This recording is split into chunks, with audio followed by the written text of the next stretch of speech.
comme c'est de coutume dans la faculté, ces conférences sont basées donc sur des recherches. Et donc, en l'occurrence, ici, comme le professeur Zec l'a évoqué, cette conférence est le fruit ou la synthèse de 6 recherches que nous avons menées, en collaboration avec notre doctorante, Marie-Émilie Ras, qui est ici, une dizaine de mémorantes qui sont aussi dans la salle et que nous prendrons le temps de remercier nommément à l'issue de la conférence. Alors, ces recherches, elles sont de nature quantitative. Donc, vous voyez que pour essayer de comprendre ce qui mène certains parents au burn-out parental et ce qui en protège d'autres du burn-out parental, nous avons sondé plus ou moins 2500 parents à travers de 4 études. Et puis, nous avons aussi mené des études qualitatives auprès de parents qui, eux, sont tous en burn-out parental pour essayer de mieux comprendre leur vécu et comment est-ce qu'on tombe en burn-out parental. Alors, ces études, elles confirment que la parentalité, c'est tout sauf un long fleuve tranquille. Dans la plupart des cultures, en fait, quand quelqu'un devient parent, c'est considéré comme un heureux événement. Le parent reçoit toute une série de cartes qui le félicitent et qui tend à lui montrer tout le bonheur que ce petit être va lui apporter. Donc ici, vous voyez, le bonheur vous attend, ce petit enfant vous fera goûter 1001 délices, ou encore ici, une carte qui promet un bonheur intense. Alors nous sommes nous-mêmes retournés dans les cartes de naissance que nous avons reçues à l'occasion des naissances de nos enfants, et nous voyons ici le tas des cartes qui promettent du bonheur, et pour Isabelle qui a eu des jumeaux, quand ce sont des jumeaux, c'est bien sûr 2 fois plus de bonheur, pas 2 fois plus de travail.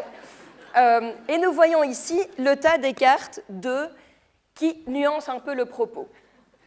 Alors, il a l'air gros, mais en fait, il n'y en a donc que 2 cartes. Alors, évidemment, on ne trouve nulle part en papeterie des cartes qui diraient « Courage, nous sommes de tout cœur avec vous dans cette épreuve ». Même pour faire une blague, personne n'oserait envoyer une telle carte à un ami. Et ce n'est pas si étonnant que ça, parce que pendant longtemps, les aspects négatifs de la parentalité ont été tus.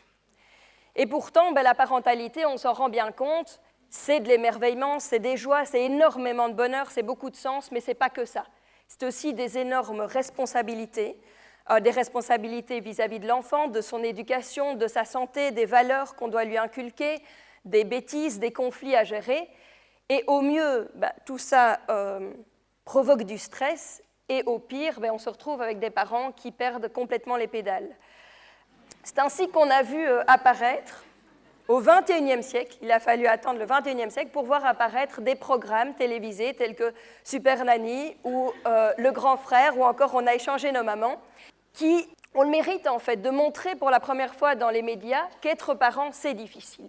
Oui, c'est difficile, c'est beaucoup de stress et on peut se retrouver complètement dépassé. Et donc ces programmes nous montrent des parents qui sont vraiment malheureux, qui sont complètement largués, qui sont même démissionnaires.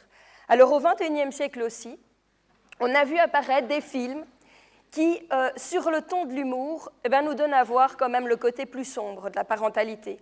Par exemple, ici, le désespoir d'un couple qui n'attend qu'une chose, c'est que son fils chéri quitte le nid, la difficile transition vers la parentalité, et puis, finalement, plus récemment, ce film qui montre un couple qui divorce et où le papa et la maman se battent pour ne pas avoir la garde des enfants. Alors, ces films, ils nous font rire parce qu'au fond, ils nous donnent à voir quelque chose qu'il est quand même difficile d'ignorer, c'est que parfois, la grande aventure de la parentalité peut tourner au désastre. Alors, est-ce que ce désastre potentiel ou simplement le stress chronique de la parentalité pourrait conduire les gens jusqu'au burn-out parental? On peut se poser la question, on s'est posé la question, parce que le burn-out, on le connaît bien dans le milieu professionnel, on sait bien que c'est un trouble qui fait suite à un stress important qui a duré trop longtemps et donc qui conduit l'individu finalement à un épuisement total de ses ressources. Et les premières recherches sur le burn-out, donc le terme de burn-out, c'est un terme qui nous vient de l'industrie aérospatiale, qui a été importé dans le domaine de la psychologie fin des années 60. Et dès le début, en fait, les psychologues qui s'y sont intéressés ont montré qu'il y avait certaines personnes qui semblaient plus vulnérables au burn-out professionnel. Notamment, ici, Herbert Freudenberger, qui était professeur de psychologie à l'université le jour et qui la nuit dirigeait un centre d'aide aux toxicomanes, et qui avait observé que les bénévoles qui travaillaient avec lui, enfin qu'une partie des bénévoles qui travaillaient avec lui, ceux qui étaient les plus motivés, les plus investis, les plus conscients de l'importance de leur mission, se retrouvaient rapidement épuisés, comme vidés de l'intérieur. Il disait ces professionnels sont comme des bougies qui, après avoir éclairé de longues heures, finissent par ne donner plus qu'une toute petite flamme désuète. Et donc en anglais, quand on parle d'une bougie qui burn out, ben, c'est vraiment ça, quoi. Elle se consume sur elle-même progressivement. Et donc pour lui, le burn-out, c'est vraiment un trouble qui vient toucher des gens qui ont des standards hyper élevés et qui s'investissent trop. Et parallèlement, il y avait Christina Maslach qui étudiait dans le cadre d'une thèse qui ne portait pas du tout au départ sur le burn-out. Elle étudiait des soignants et elle remarquait qu'une partie des soignants avait l'air de ne plus du tout humaniser les patients.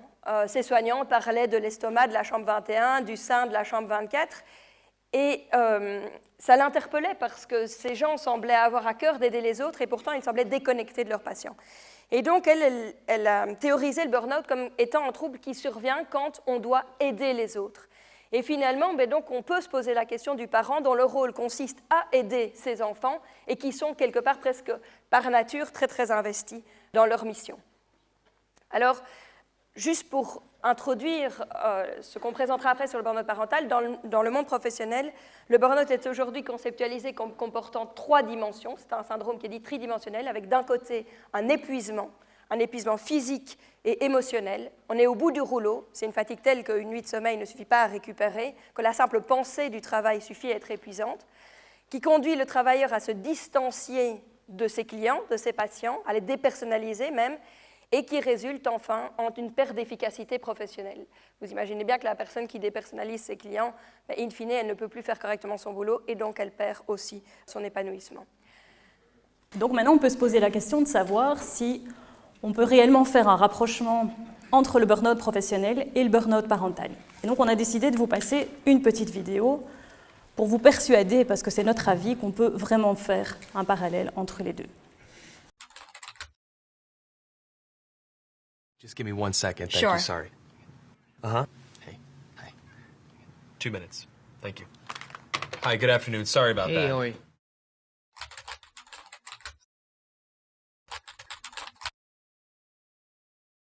Hi, nice to meet you. Nice to meet you as well. Have you ever done one of these interviews over the camera before? No. Well, let me tell you a little bit about the job to get started with. It's not just a job. It's sort of probably the most important job. The title that we have going right now is Director of Operations, but it's really kind of so much more than that. Responsibilities and requirements are really quite extensive. First category for the requirements would be mobility. This job requires that you must be able to work standing up most or really all of the time, constantly on your feet, constantly bending over, constantly exerting yourself, a high level of stamina. Okay. That's a lot. For how many hours? 135 hours to unlimited hours a week. It's basically 24 hours a day, 7 days a week. I'm sure you'll have a chance from time to time to maybe just sit down here and there, yeah? You mean like a break? Yeah. No, there are no breaks available. Is that even legal? Oh, yeah, of course, yeah. Okay. Yeah. So like no lunch. You can have or- lunch, but only when the associate is done eating their lunch. I think that's a little intense. No. No, not possible. That's crazy. Now, this position requires excellent negotiation and interpersonal skill. We're really looking for someone that might have a degree in medicine, in finance, and the culinary arts. You must be able to wear several hats. Associate needs constant attention. Sometimes they have to stay up with an associate throughout the night. Being able to work in a chaotic environment, if you had a life, we'd ask you to sort of give that life up. No vacations. In fact, Thanksgiving, Christmas, New Year's, and holidays, the workload is going to go up, and we demand that with a happy disposition. That's almost cruel. That's almost a very, very sick, twisted joke. Worry about when there's time to sleep or... Oh, no time to sleep. Yeah, all-encompassing, almost. That's exactly right. 365 days a year? Yes. No, that's inhumane. That's very insane. The meaningful connections that you make and the feeling that you get from really helping your associate are immeasurable. Also, let's cover the salary. The position is going to pay absolutely nothing. Excuse me? No. Nobody's doing that for free. Yeah, You're pro crazy. bono, completely for free. No. What if I told you there's someone that actually currently holds this position right now? Billions of people, actually. Who? Moms. Yeah. Yeah, moms. That's awesome. Oh! And they meet every requirement, don't wow. Oh my god. Moms are the best! Yeah, there's no pay. They're 24 hours. They're always there. Now I'm thinking about my mom. they? Yeah, and what are you thinking about her? I'm thinking about all those nights and everything. Thank you so much for everything you do. I know it doesn't seem like I appreciate all of it, but I definitely do. So, Mom, I want to say thank you for everything that you've done. I love you very much. You've been there through thick and thin. My mom is just awesome. She's awesome.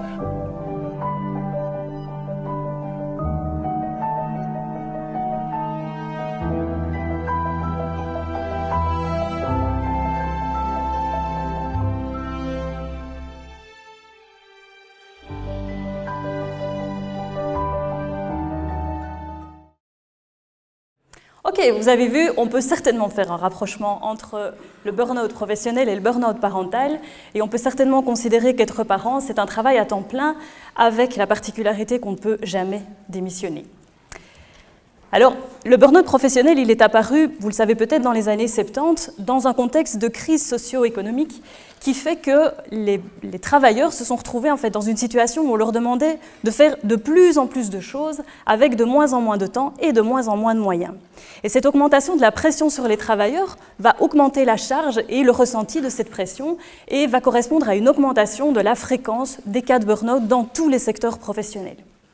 Alors on pourrait se poser la question, est-ce que le burn-out parental, du coup, c'est une maladie du XXIe siècle? Est-ce qu'on peut aussi la contextualiser dans un contexte notamment socio-économique? On pourrait le penser, par exemple, en se disant que les parents d'aujourd'hui, en fait, sont supposés faire beaucoup plus de choses avec quand même beaucoup moins de temps, puisque par rapport à il y a quelques décennies, par exemple, dans la plupart des foyers, toutes les mamans travaillent à temps plein, et néanmoins le travail domestique n'a certainement pas diminué. Donc on pourrait partir dans ce parallèle, mais vous allez voir que l'apparition du burn-out au XXIe siècle va bien plus loin que ce simple contexte socio-économique. Je vous emmène faire un petit tour par l'histoire d'abord, pour vous rappeler qu'en fait, la situation qu'on vit aujourd'hui au niveau de la parentalité est complètement inédite. Pendant des siècles, alors on peut remonter très loin dans l'Antiquité et le Moyen-Âge, l'enfant n'avait pas de statut, tout le monde s'en fichait, c'était une quantité négligeable, ce qui se passait au sein du milieu familial était l'affaire du milieu familial, l'affaire des adultes. Un enfant, c'était juste un adulte en miniature, voire même on l'a considéré comme un objet du mal qu'il fallait rééduquer. Et en tout cas, personne ne s'est jamais posé la question de savoir s'il fallait lui accorder un quelconque statut, des droits et le protéger. Jusqu'à très récemment, au XXe siècle, où on voit progressivement émerger une préoccupation à l'égard des enfants, par exemple avec la naissance de l'UNICEF.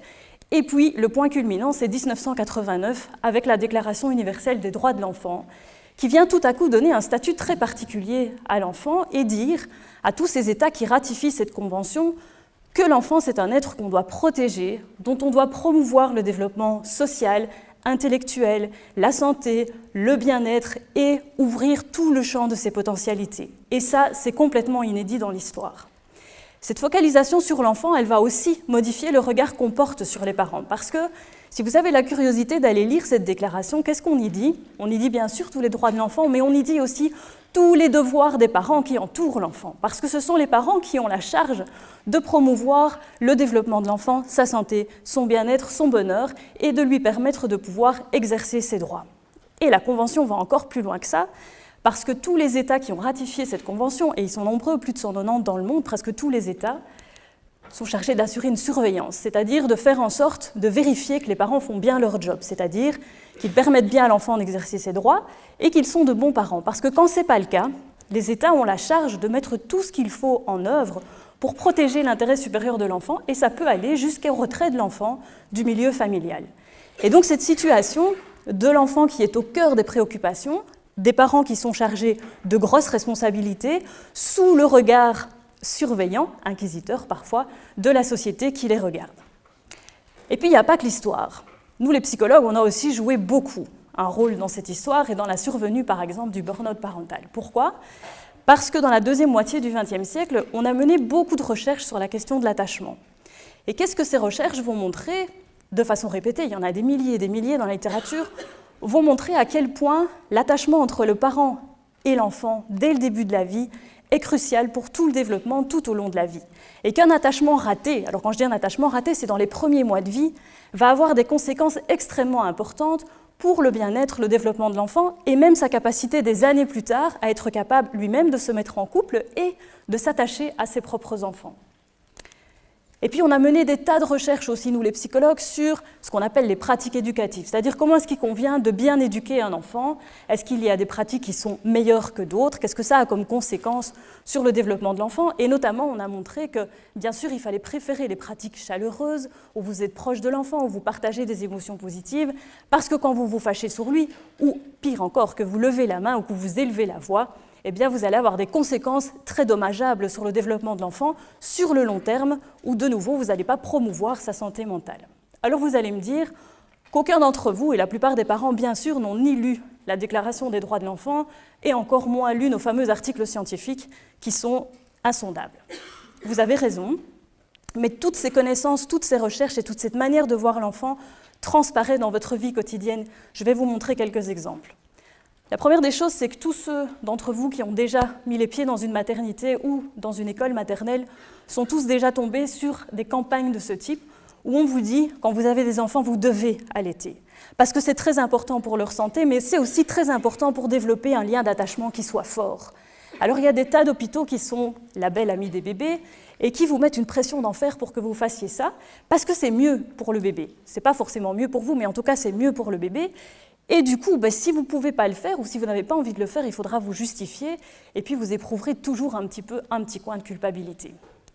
Si vous vous êtes baladé dans des écoles, maternelles, primaires, secondaires, vous êtes probablement tombé aussi sur cette campagne d'affichage où on vous dit « Attention, quand vous êtes à la maison avec vos enfants, ne les mettez quand même pas trop, voire pas du tout devant des écrans, ne les planquez pas devant la télé, ne leur proposez pas des tablettes, faites attention à ce qu'ils ne chipotent pas trop sur votre iPad et vos smartphones, parce que c'est vachement mauvais pour leur développement. » Et donc, à vous de surveiller et de trouver d'autres idées créatives et intéressantes pour les occuper et pour stimuler leur développement. Parce que franchement, quand ils sont devant les écrans, ça, c'est pas du tout bon pour leur santé mentale. Et puis, vous avez vu des campagnes d'affichage aussi qui vous ont mis en garde contre toute une série de gestes agressifs, crier, donner des fessées par exemple, qui n'est pas bon pour le développement de l'enfant. Et donc, faites attention à la manière dont vous réagissez quand vos enfants débordent, quand ils n'obéissent pas. Trouvez d'autres manières de réagir parce que toutes ces façons de réagir qui recourent en fait à une certaine forme d'agressivité ou de négativité, eh bien, ça va être dommageable pour leur développement. Alors, il y a toutes ces campagnes-là. Mais il y a aussi des choses que vous allez regarder tous les jours à la télévision. Vous allez voir des publicités pour des langes, Pampers, où on vous dit « mais même en fait quand vous changez les couches, être parent c'est super ». Vous allez toujours voir une maman extrêmement souriante dans toutes les pubs Pampers. Et puis si vous avez vu récemment la pub pour McDonald's, qu'est-ce qui a vu la pub pour McDonald's qui s'appelle « Être père ». Quelqu'un a vu ça? Si vous ne l'avez pas vue, je n'ai pas pu la télécharger, mais vous devez aller la voir en rentrant. On va vous dire, alors vous allez faire l'exercice, si vous allez la voir sur YouTube, de fermer les yeux et juste d'écouter la bande-son, et puis vous regarderez les images dans un deuxième temps. Dans cette pub, en fait, vous entendez tout ce qu'il faut pour être un bon père. D'accord ? Il faut braver des obstacles, il faut mouiller la chemise quand c'est nécessaire, il faut prendre des bonnes décisions, savoir faire obéir et dire stop quand c'est utile, etc., etc. Tout ça pour dire que pour rendre vos enfants heureux, il faut surtout leur acheter des hamburgers chez McDonald's, mais vous verrez, c'est très bien monté, mais ça fout une sacrée pression. Et puis à côté de toutes ces pubs, il y a aussi les attitudes quotidiennes, par exemple des autres parents ou des enseignants qui vous voient venir rechercher vos enfants un peu tard à la garderie et qui ne manqueront pas de vous jeter un petit regard pour vous dire que là, vous n'êtes pas le bon parent que la société attend.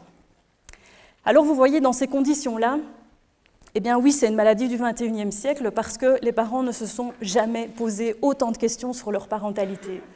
Ils se demandent, est-ce que je suis un bon père, une bonne mère ? Est-ce que mes enfants sont heureux? Est-ce que je fais tout ce que je dois, tout ce que je peux pour eux? Est-ce que je prends les bonnes décisions? Est-ce que j'ai les bonnes réactions? Est-ce que j'ai eu la bonne réaction quand l'enfant n'a pas voulu faire telle ou telle chose, quand il m'a demandé telle ou telle permission? Et la plupart des parents, dans un contexte comme celui-là, eh bien, ils ont non seulement envie d'être des parents, mais des super parents. Ils veulent super bien faire leur job. Ils veulent atteindre des standards qui sont souvent très élevés, mais dans un contexte où on leur demande par ailleurs d'être aussi de super travailleurs, parce qu'il faut pouvoir garder son job et tenir aussi un standard de vie, et puis aussi de prendre soin d'eux, d'accord ? Parce que c'est aussi important dans la société aujourd'hui, non seulement d'être une bonne mère, de faire une bonne carrière, mais aussi de retrouver sa ligne quand vous avez eu des enfants et de continuer d'être très très présentable, par exemple. Et est-ce que c'est vraiment possible, en fait, de pouvoir répondre à toutes ces injonctions-là, de pouvoir concilier toutes ces demandes, d'être sur tous les fronts, sans à un moment donné éprouver une certaine forme d'épuisement? Alors donc c'est dans ce contexte-là, au XXIe siècle, qu'est né le concept de burn-out parental. Alors au départ, ce qui est assez étonnant, c'est que ce sont des consultants en entreprise, 2 hommes, qui ont réfléchi à l'idée que finalement, ce qu'ils étaient en train, les formations qu'ils donnaient sur le burn-out professionnel, mais finalement, tout ça, ça s'appliquait peut-être aux parents. Et alors, dans la foulée, il y a Pelsma qui a mené une première recherche scientifique en 1989, et puis c'est tombé complètement aux oubliettes jusqu'en 2007, où une chercheuse qui travaillait en hôpital auprès des parents qui ont des enfants qui ont des maladies graves, comme le cancer, des transplantations de cellules souches, etc., avait l'impression que ses parents étaient complètement épuisés et peut-être bien en burn-out parental. Et donc, toutes ces recherches ont porté sur le burn-out parental, mais chez des parents qui vivaient des situations très spécifiques. Et en fait, jusqu'à ce qu'Isabelle et moi s'attaquions à cette question, il n'y avait aucune recherche qui s'était demandé, mais est-ce que des parents, entre guillemets, normaux, tout venant, qui n'ont pas d'enfants très, très gravement malades, pourraient quand même faire un burn-out? Alors, il y avait eu 2 cliniciennes qui avaient, dans le monde francophone, écrit 2 livres, attestant que probablement il y avait un phénomène qu'on pouvait appeler burn-out parental, mais c'est vrai que cette question n'avait jamais été investiguée scientifiquement. Et donc nos premières recherches ont essayé de voir est-ce qu'il existe vraiment une entité qu'on pourrait appeler burn-out parental et qui serait différente du burn-out professionnel. Est-ce qu'il y a bien des gens qui sont en burn-out parental pour des raisons liées à l'éducation de leurs enfants par rapport à leur parentalité et qui ne sont pas en burn-out professionnel? Et oui, on a observé qu'effectivement, il y avait toute une série de gens qui se retrouvaient en burn-out parental et pas du tout en burn-out professionnel. Et ces gens n'étaient pas non plus en dépression, ils n'étaient pas non plus en dépression postpartum, donc on avait là une sorte d'entité indépendante. Et ce qu'on a observé aussi, c'est que finalement, les dimensions du burn-out parental, elles étaient très très comparables aux dimensions du burn-out professionnel, avec une première facette qui est un épuisement physique, un épuisement émotionnel, où la simple pensée, en fait, qu'il va falloir s'occuper des enfants, est déjà épuisante en tant que telle. On a une deuxième facette qui est une distanciation émotionnelle, probablement par un mécanisme de défense, mais le parent finit par se distancier de son enfant, donc il assure les routines, il fait à manger, il va le chercher, etc., mais pas plus. Et donc, in fine, on se rend bien compte que le parent perçoit bien qu'il n'est plus un bon parent, et donc il se dit « je suis un mauvais père » ou « je suis une mauvaise mère », et il n'est plus épanoui en tant que parent. Alors actuellement, à l'heure où on parle, il y a 5% de parents qui sont en burn-out parental, c'est les chiffres les plus conservateurs, et 8% de parents qui se trouvent à risque très élevé. Donc ça fait 13% de parents qui sont en grande souffrance. Alors le point qui est important de mentionner, c'est que le burn-out parental, c'est un état de contraste. Des parents qui ont toujours été épuisés, qui ne se sont jamais intéressés à leurs enfants, qui se sont toujours sentis de mauvais parents, ce ne sont pas des parents qui sont en burn-out parental. Le burn-out parental, c'est un état qui survient à un moment donné, qui dure un certain temps, de quelques semaines à quelques mois, voire parfois 1 ou 2 ans, et puis qui disparaît. Donc ça, c'est vraiment important parce qu'il ne faudrait pas que certains se cachent derrière le burn-out parental. Alors, quelques exemples de ces dimensions parmi les témoignages que nous avons rencontrés, donc ici ce sont des noms d'emprunt évidemment. Elisabeth, maman de 2 enfants, qui nous dit, par rapport à l'épuisement, « J'étais épuisée, j'étais juste incapable de répondre aux demandes et aux sollicitations de mon aîné. Je pleurais de fatigue, j'étais juste épuisée. Je me réveillais avec 0 énergie et le moindre petit truc du quotidien était hyper difficile. Rien que d'imaginer de ce qu'on allait manger le soir, c'était déjà une montagne. La moindre chose à faire me demandait vraiment trop d'énergie. Je n'en avais plus, vraiment plus. J'étais en mode survie. » Cette maman était une avocate hyper brillante, hyper investie dans sa vie professionnelle, hyper investie dans sa parentalité. Et donc, on note bien le contraste, à un moment donné, entre un état avant et après. Alors ici, on a le témoignage de Violette qui nous dit « J'étais l'ombre de moi-même. Je ne me reconnaissais absolument plus. Je n'étais plus du tout qui j'étais avant. J'étais tellement épuisée que j'étais déconnectée de moi-même. C'est difficile à expliquer quand on ne l'a jamais vécu, mais j'étais vraiment un petit peu à côté de moi. Même quand je me regardais dans le miroir, je ne me voyais plus vraiment. » Violette, qui dit c'est la saturation. Elles vont se chamailler, elles vont crier 500 000 fois « Maman, maman, maman, maman, j'ai faim, j'ai soif, maman, je dois aller aux toilettes, je dois faire ci, je dois faire là. » Ce ne sont que des gosses et leurs demandes sont légitimes, mais ce mot « maman », je ne le supporte plus. La première fois que votre bébé vous dit « maman », c'est le plus beau jour de votre vie. Aujourd'hui, c'est un mot que je ne suis plus heureuse d'entendre. Aujourd'hui, maman, c'est devenu un mot de torture. Et donc, de nouveau, il s'agit d'une mère qui était tout à fait investie dans sa parentalité. Et donc, qui, à un moment donné, s'est retrouvée dans cet état d'épuisement-là. Alors, ce burn-out parental, on voit à travers les extraits, évidemment, les conséquences que ça a sur le parent lui-même. Mais il n'y a pas que les conséquences sur le parent, et il n'y a pas que ces conséquences-là. Alors, évidemment, sur le parent, il y a toute une série de conséquences. Donc, ici, on va approfondir ces conséquences, mais on a déjà des éléments de recherche préliminaire qui suggèrent une augmentation des dépendances, qu'elles soient à l'alcool ou au tabac. Et c'est tout à fait en accord avec les recherches dans le monde professionnel qui montrent que le burn-out professionnel augmente fortement le risque de dépendance à l'alcool, fortement tout type en fait, de comportement addictif. Cela augmente le risque de dépression s'il n'est pas pris en charge assez rapidement. C'est associé à toute une série de troubles de santé physique. Les parents que nous avons interviewés, les parents qui viennent à la consultation font quasi tous état de pensées suicidaires, d'envie de fuir à l'autre bout de la terre. On se rend bien compte que ce type de pensée peut arriver d'autant plus vite qu'il est impossible justement de démissionner quand on est parent. Et donc les parents viennent à penser à des solutions beaucoup plus extrêmes. Alors il y a aussi toute une série de conséquences sur l'enfant.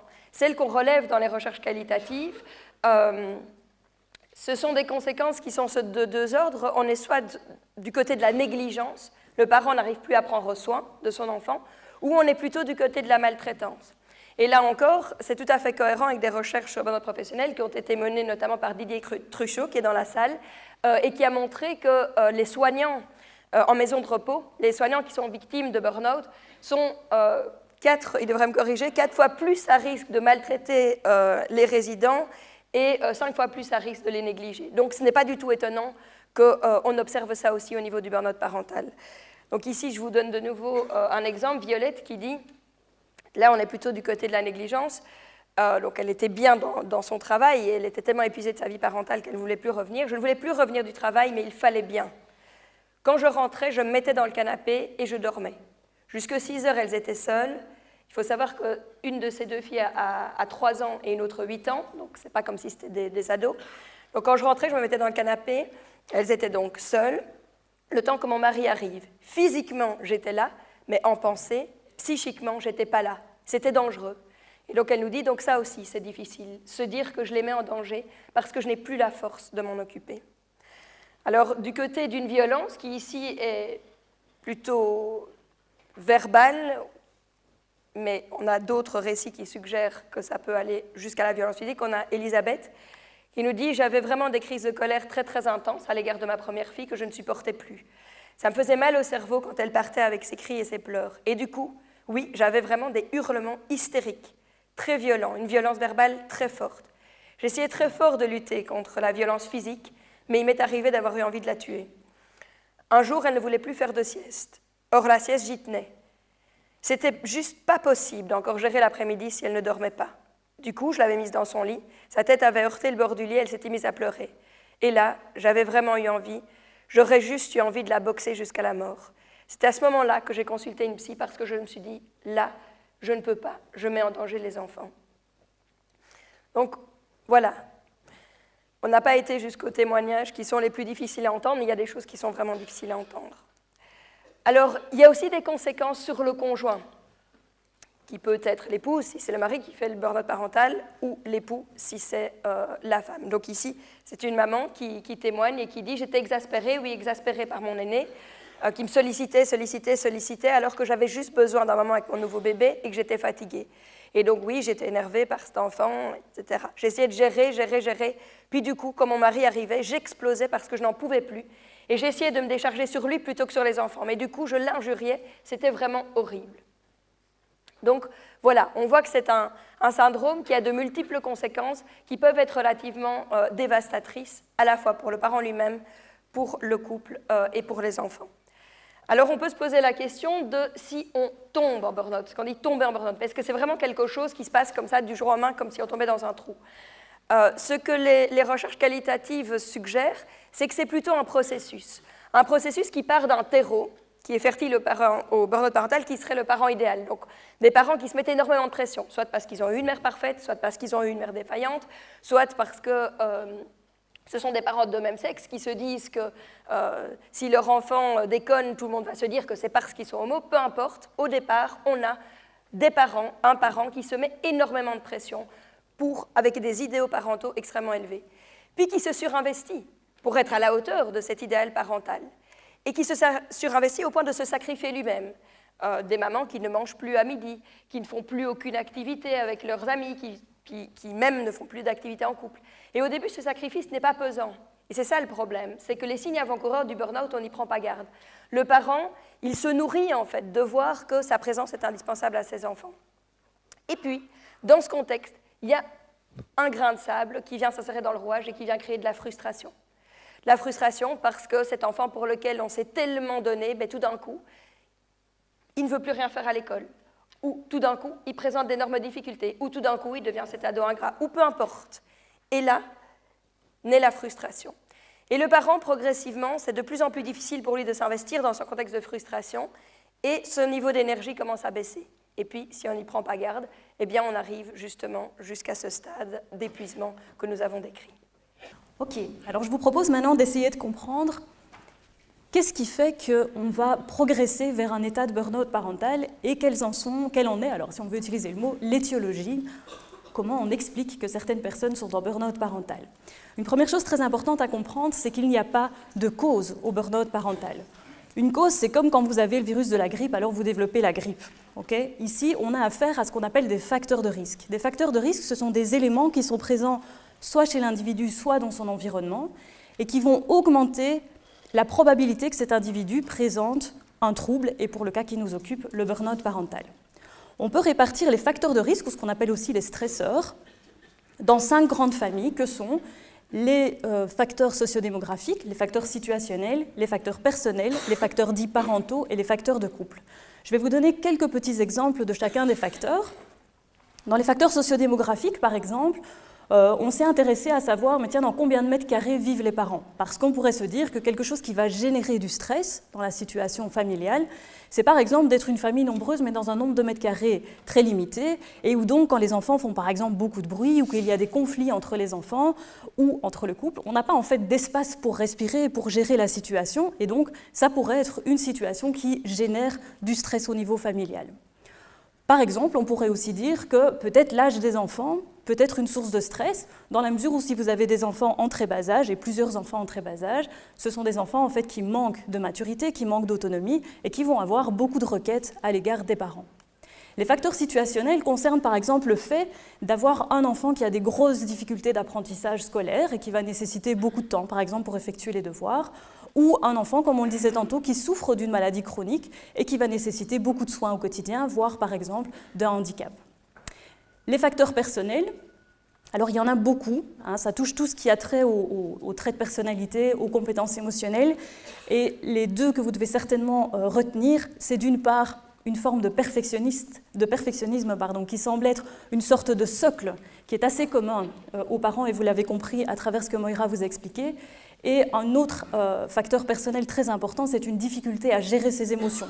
Donc c'est tout ce qui touche aux compétences émotionnelles, la capacité de voir émerger les émotions, de les reconnaître, et puis de savoir comment on fait pour éviter en fait qu'elles s'embrasent et qu'elles viennent prendre le dessus sur toutes les situations que vous vivez. Les facteurs parentaux, ça touche à la relation qu'on a avec ses enfants et notamment la relation éducative qu'on va installer. Est-ce que vous êtes un parent, par exemple, qui est fort dans le contrôle, qui avait toujours envie de bien maîtriser ce que vos enfants peuvent faire ou pas faire, ou est-ce que vous avez une certaine souplesse? Est-ce que vous êtes un parent qui est consistant, c'est-à-dire que quand il a décidé d'une règle, il l'a fait appliquer, ou est-ce qu'il vous arrive, par exemple, de menacer de 36 trucs et puis de ne pas appliquer les punitions que vous avez annoncées à vos enfants? Et enfin, des facteurs de couple, comme par exemple la coparentalité ou le soutien qu'on peut recevoir de son partenaire. C'est évident que si vous ne pouvez jamais compter sur votre conjoint pour, par exemple, prendre un peu de temps pour vous ou pour prendre le relais face à des situations qu'il faut gérer en famille, eh bien, ça va causer du stress, ça va additionner le stress et vous êtes plus à risque de présenter un burn-out. Comme on le verra tantôt, j'y reviendrai, tous ces facteurs ne se valent pas et certains sont plus importants que d'autres. Je reviendrai sur cette notion juste après. Je vous propose de garder cette image en tête et de vous représenter le burn-out comme une balance dont l'équilibre est rompu, parce que sur cette balance, au fond, on a à droite une quantité de stresseurs ou de facteurs de risque, on peut les appeler comme ça aussi, une quantité de stresseurs parentaux qui prennent beaucoup de place, qui sont très importants et qui ne sont pas à un moment donné compensés par une série de ressources parentales. Se souvenir toujours que le burn-out, c'est une maladie du spectre du stress, un stress qui est trop important, qui est chronique, c'est-à-dire qui va être présent pendant une longue période et qui n'est pas compensé par un grand nombre de ressources. On va complexifier un peu notre propos en revenant sur les différents facteurs. L'idée est donc de se dire que le burn-out, en fait, on y tombe quand on accumule une série de stresseurs qui proviennent de l'ensemble de ces 5 sources ou de certaines d'entre elles. Et ce qui est important à se rendre compte, c'est que chaque burn-out a son histoire. C'est-à-dire que ce qui va m'amener, moi, à tomber en burn-out, c'est une série de facteurs qui viennent s'accumuler. Donc c'est un phénomène cumulatif qui viennent s'accumuler à un moment donné dans ma vie. Mais ce n'est pas tellement la nature des facteurs qui est importante, c'est le phénomène d'accumulation. Et donc ce qu'il y aura dans mon histoire de burn-out ou dans l'histoire de burn-out d'un autre parent, ce n'est pas forcément les mêmes stresseurs. Ce qui est important et ce qui est le phénomène commun, c'est ce phénomène d'accumulation de facteurs et de stresseurs qui sont présents à un moment donné et qui ne sont pas compensés par des ressources qui se trouvent de l'autre côté de la balance. D'accord ? Donc chaque burn-out a son histoire parce que c'est moins la nature des stresseurs qui est important que ce phénomène d'accumulation. Et vous avez vu dans mon slide précédent qu'en fait les stresseurs potentiels qui peuvent venir s'ajouter dans la balance sont de différentes natures et sont divers, sont variés. Alors je vous disais tantôt, tous ces facteurs ne se valent pas. Du côté des stresseurs comme des ressources, nos recherches elles ont montré que ce sont les facteurs qui sont les facteurs personnels, ceux liés à la relation avec l'enfant et ceux qui sont liés au couple, qui jouent le rôle le plus important, à la fois du côté des stresseurs et du côté des ressources. Alors évidemment, c'est important de savoir ça. Pourquoi ? D'abord parce qu'on y reviendra tout à l'heure, ça nous donne des pistes pour l'intervention, mais c'était en somme pour nous une assez bonne nouvelle, parce que les facteurs situationnels et les facteurs sociodémographiques, en général, on ne peut pas y faire grand-chose. En tout cas rapidement. On ne peut pas trouver des mètres carrés, on ne peut pas tout à coup gagner plus d'argent, on ne peut pas tout à coup être mieux éduqué par exemple. Et pour les facteurs situationnels, quand on a un enfant qui présente une maladie grave, on ne peut pas faire en sorte que ça n'existe pas. Okay ? Donc pour nous, c'était plutôt une bonne nouvelle de se rendre compte que finalement, c'était ces 3 types de facteurs qui semblaient jouer le rôle le plus important. Alors pour vous illustrer ça et pour vous montrer que chaque burn-out a son histoire, je vous propose de prendre un cas fictif qui est le cas de Julie. Et Julie, c'est une maman qui élève seule ses enfants, donc c'est une famille monoparentale. Elle a 2 garçons, et c'est une maman qui a en fait eu un parcours scolaire elle-même qui a été assez chaotique, et donc elle n'a pas réellement de diplôme à faire valoir sur le marché du travail, si bien qu'en fait elle a des revenus qui fluctuent parce qu'elle travaille dans des agences d'intérim. Un de ses enfants présente des grosses difficultés scolaires, et ce facteur-là va avoir beaucoup d'importance dans sa vie, parce que comme c'est une maman qui a envie de vraiment bien faire. C'est une maman qui, comme toutes les mamans en burn-out souvent, sont perfectionnistes dans la parentalité, ont envie de faire ça très bien. Et comme elle-même a eu un parcours scolaire chaotique, eh bien, le fait que son enfant ait des difficultés scolaires, ça la touche de façon particulière. C'est aussi une maman qui n'est pas très à l'aise avec ses émotions, qui dans ses relations avec ses enfants est parfois inconsistante, ce qui peut aussi être lié à l'épuisement, et qui, bien sûr, dans le cas d'une famille monoparentale, ne bénéficie pas de soutien conjugal. Et puis de l'autre côté, qu'est-ce qu'elle a dans ses ressources ? Elle a en fait des grands-parents qui sont présents et qui sont prêts à l'aider un peu, mais vous voyez que dans cette situation-ci, qu'est-ce qui mène au burn-out parental ?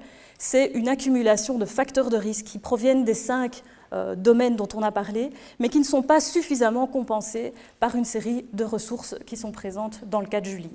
Et on voit, on pourrait imaginer, vous en avez peut-être autour de vous, des exemples qui pourraient varier dans la nature des facteurs qui sont présents là, mais qui suivent un peu toujours cette même logique, que ce n'est pas tellement la nature des facteurs qui fait le burn-out, c'est le phénomène d'accumulation qui n'est pas compensé par des ressources.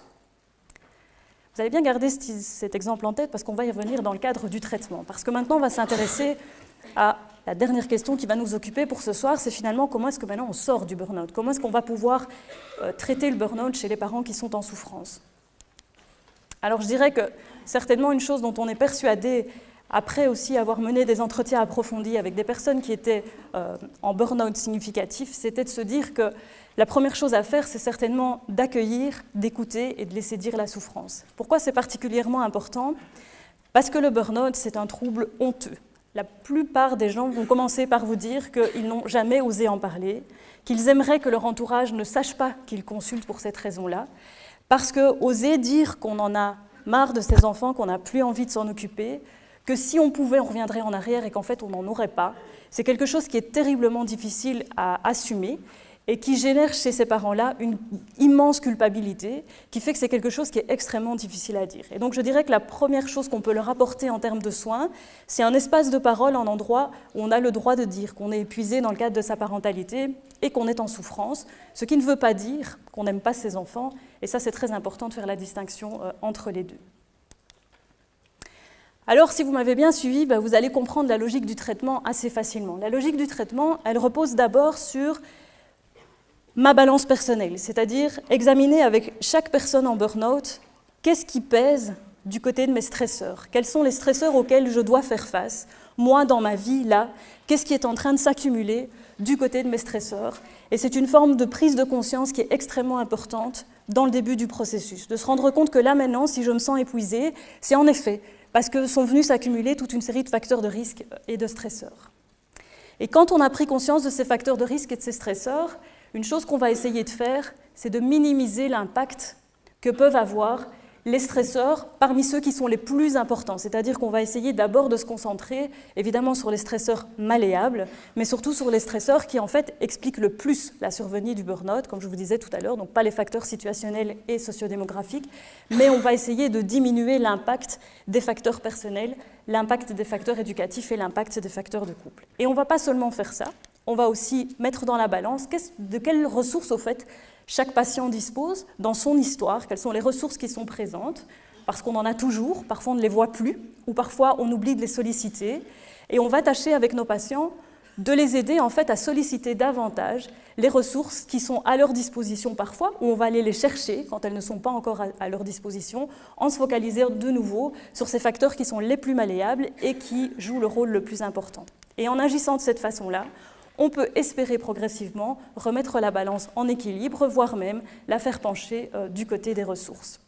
Alors si on revient au cas de Julie, vous allez voir que très concrètement, ça donne plein de pistes. Parce que dans le cas de Julie, vous serez d'accord avec moi qu'on ne peut pas faire grand-chose sur le fait que son enfant ait des troubles d'apprentissage, ni même sur le fait qu'elle est une famille monoparentale, ni sur le fait qu'elle a des revenus qui ne sont pas réguliers. Mais par contre, on peut certainement l'aider à être plus à l'aise avec ses émotions. Et si ça en intéresse certains, elles pourront en discuter avec Moira parce qu'elle développe pas mal de programmes qui visent à augmenter les compétences émotionnelles. On peut aussi l'aider à avoir une éducation qui soit plus consistante et donc qui fasse que la gestion des enfants au quotidien en fait, amène moins de stress. Et ça aussi, on a des prises en charge qui fonctionnent.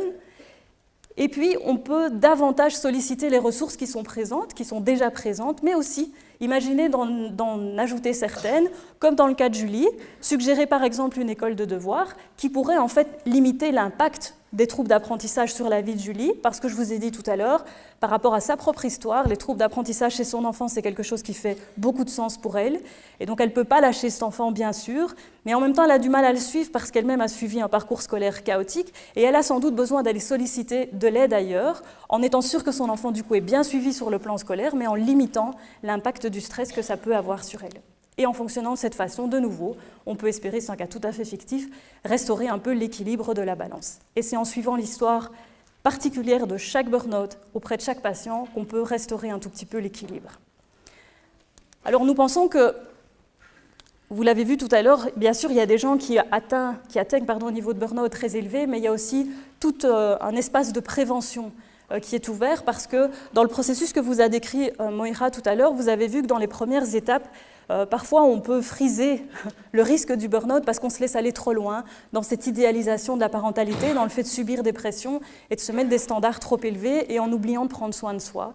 Et donc on a, je pense, aussi un travail de prévention à faire, d'abord en ouvrant un espace de parole sur le burn-out et en donnant de l'information. C'est une des raisons pour lesquelles on a mis en ligne un site qui vise à donner de l'information au grand public, et c'est aussi à ce que vise en fait l'ouvrage grand public qu'on a écrit ensemble pour pouvoir donner de l'information sur ce qui se passe en fait dans le burn-out parental et faire en sorte que les personnes qui sont dans le processus puissent d'une certaine façon prévenir l'aboutissement.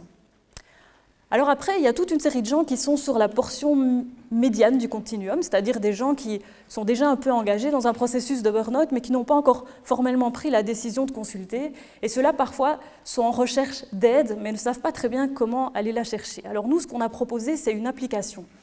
Alors vous pouvez tous sur vos smartphones et sur vos iPhones aller la télécharger gratuitement. Elle est disponible, c'est une application qui vise à mieux vivre sa parentalité et bien sûr à prévenir le burn-out. Comment est-ce qu'on s'y est pris ? Si vous allez, la première chose que l'application va vous proposer, c'est d'abord de passer le test. Et donc vous allez passer le test sur lequel on a travaillé dans 2 études et qu'on a étalonné, de façon à savoir est-ce que vous êtes dans un processus de burn-out, et vous recevrez un feedback personnalisé sur le score que vous avez obtenu en complétant les 22 items que vous allez passer en revue sur votre téléphone. Ensuite, on vous demandera de faire ce travail de balance, c'est-à-dire que vous allez voir défiler sous forme de petites bulles eh bien, les différents facteurs de risque qu'on a évoqués tantôt, notamment sur votre niveau d'éducation, là où vous vivez, des aspects sociodémographiques, situationnels, des aspects personnels sur vos compétences émotionnelles, etc. Et vous recevrez là aussi un feedback sur est-ce que votre balance est en équilibre ou quels sont les facteurs qui vous font pencher du côté du burn-out. Et en fonction des facteurs qui sont significatifs dans votre situation, puisque vous avez bien compris que chaque burn-out a son histoire, vous aurez accès à l'un ou à plusieurs des programmes qui sont disponibles sur l'application. Et comme vous le voyez, ils visent en fait les 3 familles de facteurs les plus importants. Le premier qui est un programme qui vise à développer les compétences émotionnelles, le second qui est focalisé sur la relation parent-enfant et le troisième qui est focalisé sur le couple. Comment ça marche ? En fait, pendant 5 semaines, vous allez recevoir tous les jours un petit message de votre application en vous demandant de faire un petit exercice chaque jour qui vise soit à renforcer vos compétences émotionnelles, soit à améliorer la relation avec vos enfants, soit encore à améliorer votre coparentalité et la manière de fonctionner ensemble.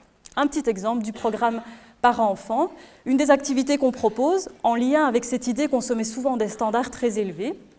On va vous proposer l'image d'un super parent et l'application va vous demander un jour de la taguer et d'aller mettre autour du super parent eh bien, tous les adjectifs qui vous viennent en tête de tout ce qu'un super parent serait supposé faire pour être un excellent parent. Et vous allez pouvoir taguer. Et le lendemain, on va vous dire, eh bien, tiens, ça c'est ce que vous avez dit de super parent, mais en même temps, si maintenant à la place de super parent, c'est votre photo, alors c'est fait un peu rigolo, on va vous demander de vous prendre en photo et votre visage va être mis en fait à la place du super parent. Et on va vous demander, mais tiens, dans tous ces mots que vous avez tagués, lesquels vous représentent bien et puis lesquels vous aimeriez avoir et que vous n'avez pas encore. Et en fait, on vous fait travailler de façon assez ludique sur vos standards élevés, sur la manière dont vous imaginez qu'il faut être une bonne mère ou un bon père, et sur l'écart que peut suggérer cet écart entre le parent idéal, les standards que je me mets, et moi, comme je me vois en tant que parent, et comment cet écart peut susciter beaucoup de frustration, et donc vous recevez des feedbacks et des petits exercices là-dessus. Alors ça, on pense que ça peut marcher, il y a déjà eu des milliers de téléchargements, donc c'est une grande satisfaction. On pense que ça peut marcher pour des personnes qui sont particulièrement dans un risque modéré de burn-out. Et puis parfois, on est tellement loin dans le burn-out qu'on a besoin de l'aide d'un professionnel. Et donc, on a ouvert les consultations psychologiques spécialisées en parentalité qui reçoit notamment toute une série de parents qui souffrent de burn-out. Et comment est-ce qu'on travaille ? Eh bien, on travaille logiquement, dans la manière dont je vous ai expliqué, sur la question de l'équilibre entre les stresseurs et les ressources, et puis avec 2 axes de travail. Un axe qui est très important, qui est un axe d'acceptation active, de savoir que parmi ces stresseurs, il y en a sur lesquels on ne va jamais pouvoir agir. Et ça doit faire partie de la prise en charge thérapeutique, d'accepter que si on a un enfant qui a des troubles d'apprentissage, par exemple, ou qu'on a un enfant qui a une maladie chronique, on ne va pas pouvoir faire en sorte que ces choses-là n'existent pas. Si vous avez un mari qui n'est pas à l'aise avec ses émotions, qui n'a pas envie de s'impliquer dans un processus de prise en charge, on ne va pas non plus pouvoir claquer des doigts et faire en sorte de remplacer le mari par un personnage imaginaire. Donc il y a une forme d'acceptation active et qui est de nouveau particulière à chaque burn-out, puisque ça dépend des stresseurs qui sont dans la balance et de ce qui est contrôlable et malléable par la personne. Alors cette acceptation active, elle porte à la fois sur les stresseurs, mais aussi sur des ressources qu'on ne va pas pouvoir aller chercher, qu'on aimerait avoir, mais qu'on ne peut pas aller chercher. Par exemple, parce que vous aimeriez beaucoup que les grands-parents habitent proche de chez vous, sauf qu'ils ont décidé d'aller vivre dans le sud de la France et que vous ne pouvez pas compter sur leur aide. Et puis il y a un autre axe qui consiste à travailler sur le développement de la personne.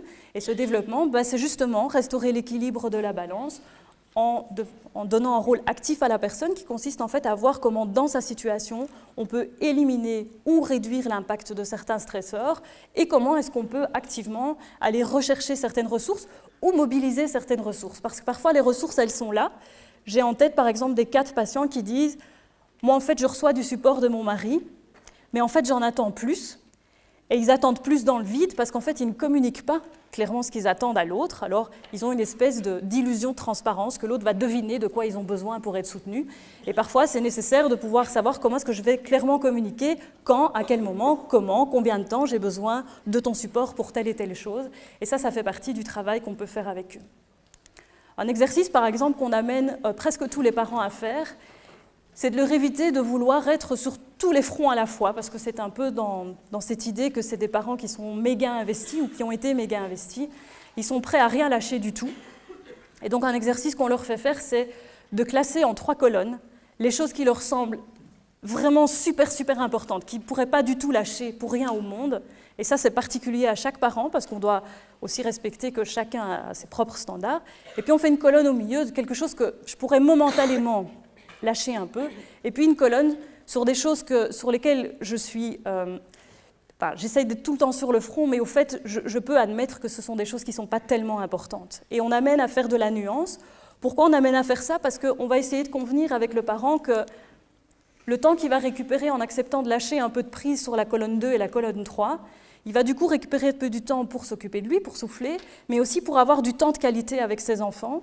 Le temps de qualité, c'est pas me sacrifier pour faire du macramé si ça m'embête de faire du macramé, mais c'est l'idée de trouver des choses que je fais avec plaisir et que mon enfant prend plaisir à faire avec moi. Et ça, de nouveau, c'est particulier avec l'histoire de chaque parent, parce que quelque chose qui arrive régulièrement, c'est que ces parents-là, ils ont envie de tellement bien faire qu'ils font tout pour faire plaisir à l'enfant, y compris des tas de choses qui les embêtent et qui les épuisent, comme d'aller faire des grandes balades en vélo alors qu'ils ne sont pas du tout sportifs et que ça les embête et qu'ils sont morts après, ou de faire des tas de bricolage alors qu'ils ont 2 mains gauches, voilà, mais parce que ça amuse l'enfant, ils le font, ou toute autre chose, voilà, qui ne sont pas en fait des temps de qualité. Et ça, c'est très important de trouver ces temps de qualité.